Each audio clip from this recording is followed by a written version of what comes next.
Hey, this is Beyond the Aliens and the Occult. I wanted to talk about a certain subject today uh, because I just recently had a photo sent to me by my relative who spends a lot of time in the same places I do in the forest where I live. And he usually captures by accident just random paranormal photos and he sends them to me for analysis. Since we walk around the same areas and we see similar things, I'm very interested to see what he's captured. So naturally, I take a look at him and show you a photo here. It looks like some kind of uh, tiny orb-like thing dropping down in the background.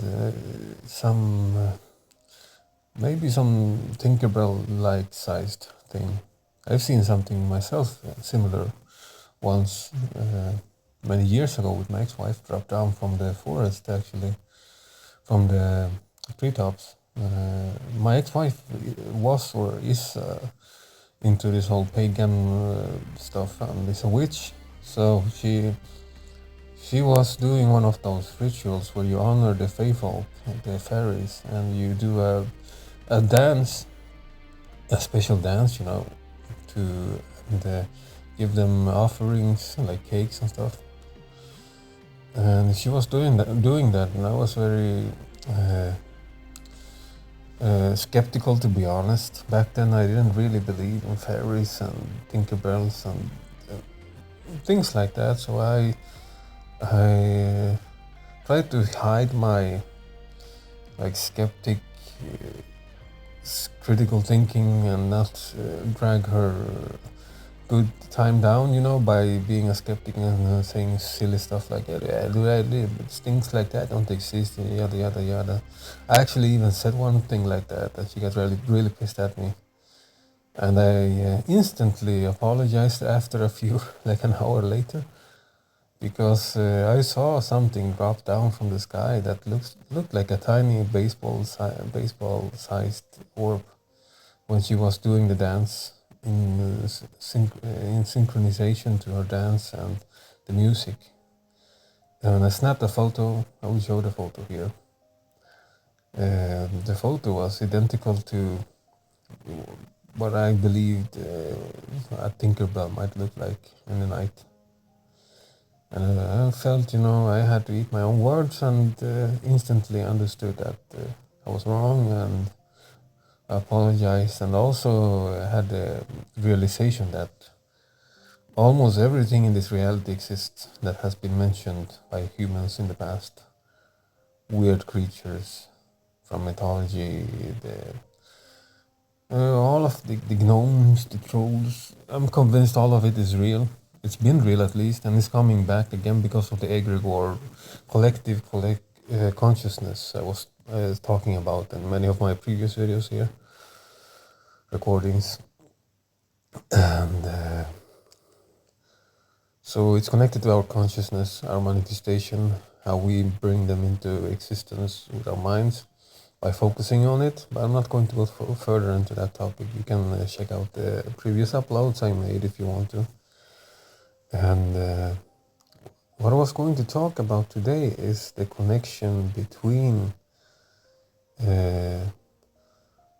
autism, because something that is predominantly in my entire bloodline is autism. And everyone in my family line bloodline has, even people who are skeptic and don't really care or believe in the paranormal or aliens or anything of that origin or that subject, has experiences. Like my younger brother is really scared of all of this, so he doesn't give it attention, pretends nothing happens, and just debunks it with silly stuff. But my uncle sees things all the time too, and experiences things all the time too. And my dad did. My dad had, according to him, an alien abduction in South America, in Chile, where he was born.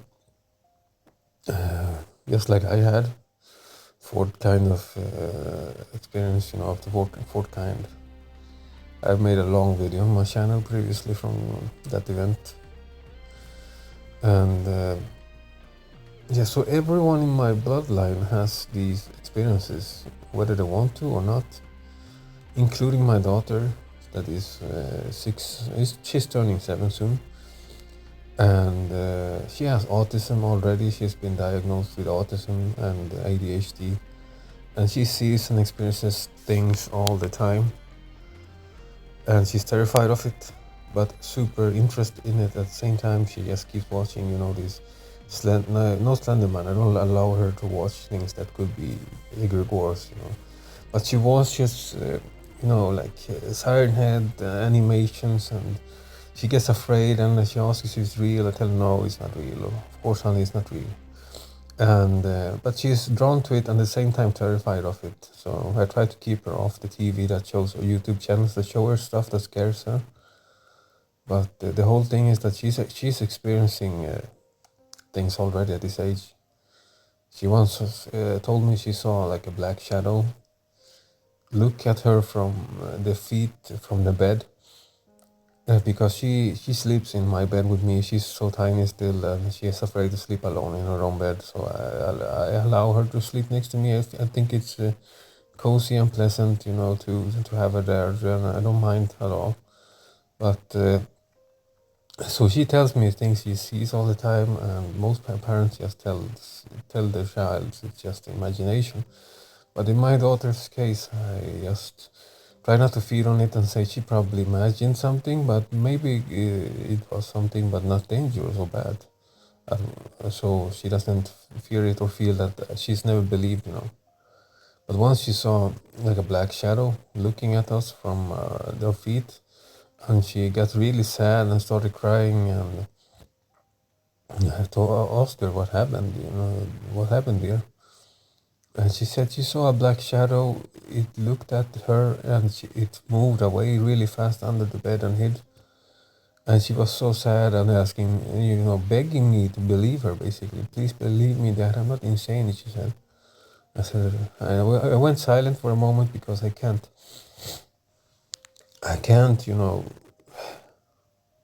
be that cold-hearted and just say it doesn't exist when I know it exists. Just to not feed upon her fear and make her doubt herself. In the process, make her doubt herself and feel that her parents don't believe her. Because I remember how bad I felt when I was a child, when my mom did not believe me.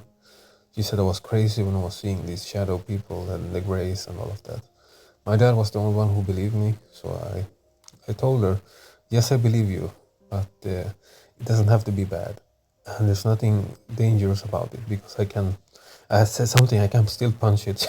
I can still punch it somehow, hurt it.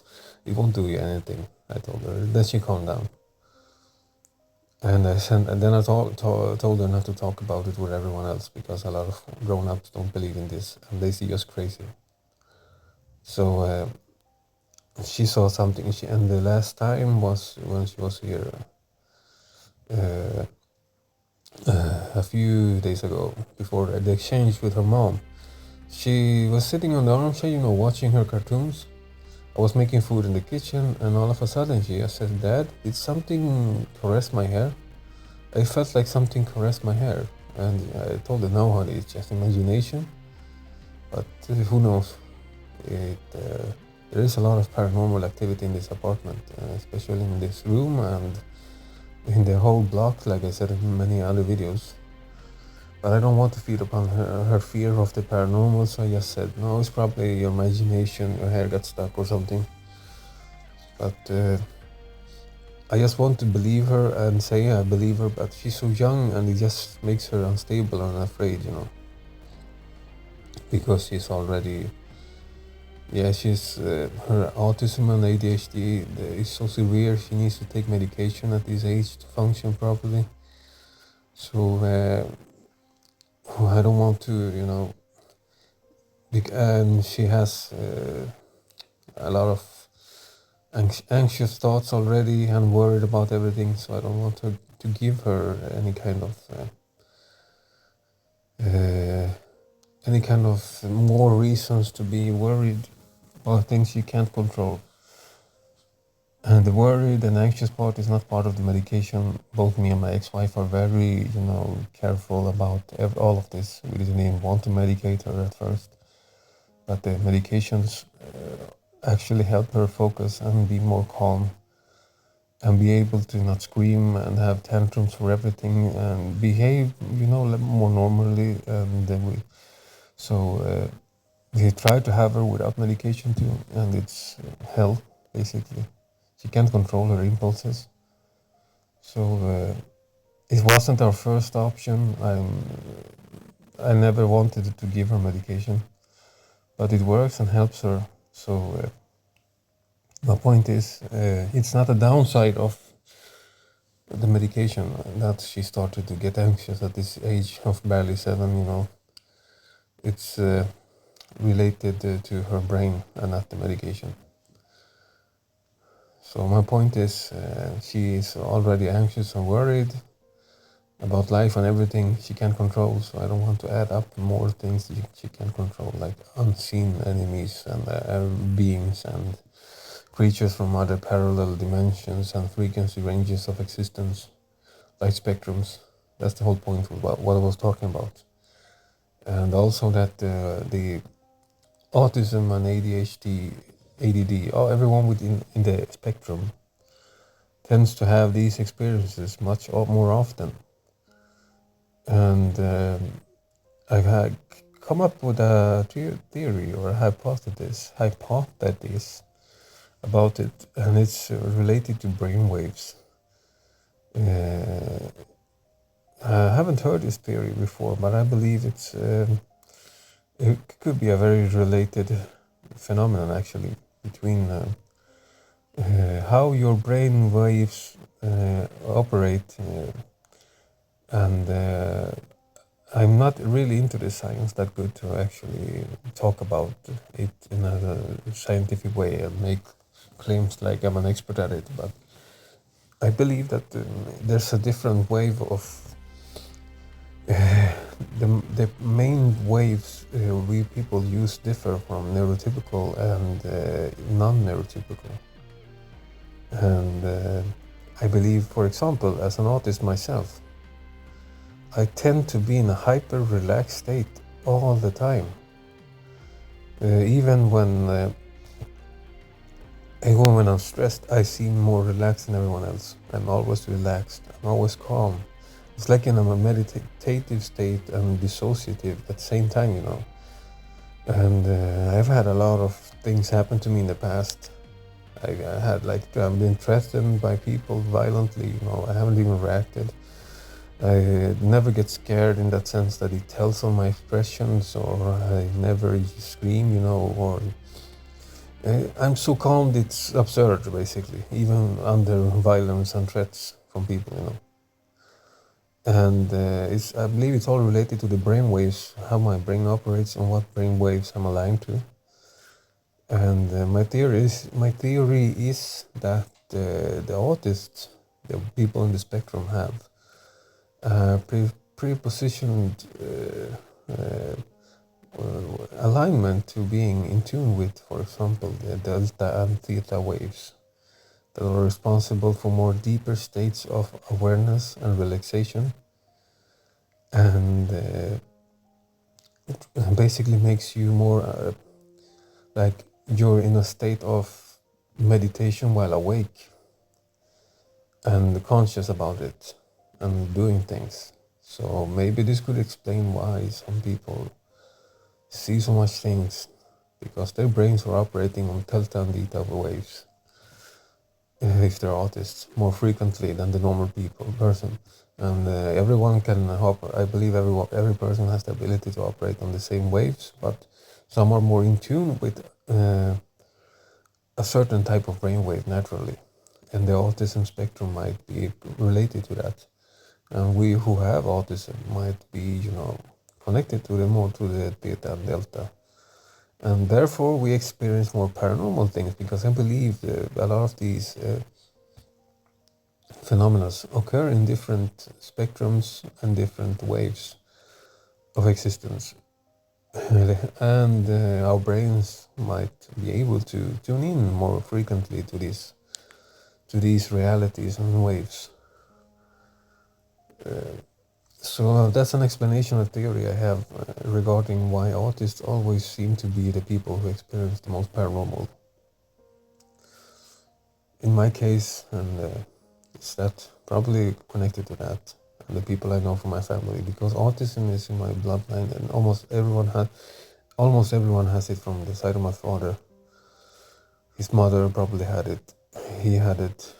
My uncle has strong autistic traits too. And me, I have it. So I believe that's the connection to all of this. It's a connection. Autism spectrum. And how it might be connected to the brainwaves and different states of the brain operates in, basically.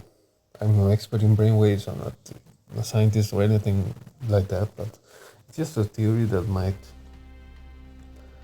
might actually be plausible in this case. So that's what I wanted to talk about today, this subject, and show you some photos, of course. The photo of the Tinkerbell I took many years ago, and the photo my uncle took yesterday that he sent to me.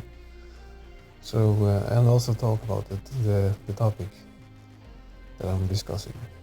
Thanks for watching or listening, and have a good day. This was Beyond Aliens and the Podcast.